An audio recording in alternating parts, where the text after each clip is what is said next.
When you're using your iPad as a second display for your Mac, you might see a sidebar and a touch bar.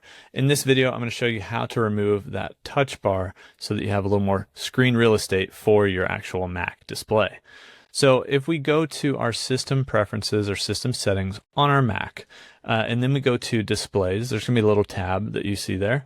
I'm going to show the Mac or the iPad screen to the left of this one as well. But inside of this, what we'll see when we're actually extending our display is our display or our computer and then the iPad Pro right next to it. We double click on that and we can get some of these options where you can choose to show the sidebar or show the touch bar. So to remove the touch bar on your iPad screen in Sidecar mode, we would select this and go to never. You can also switch it to the top or the bottom.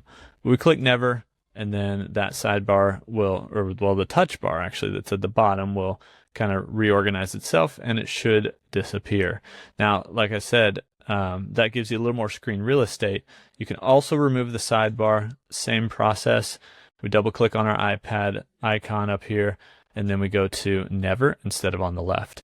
And so we click never, and that's going to refresh the screen and everything.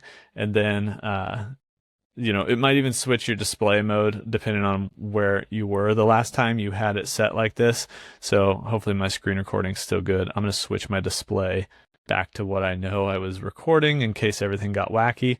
However, on the iPad, you should see that will now scale to the whole iPad screen instead of having the sidebar or the touch bar on there. And so that's how you can remove the touch bar on the iPad.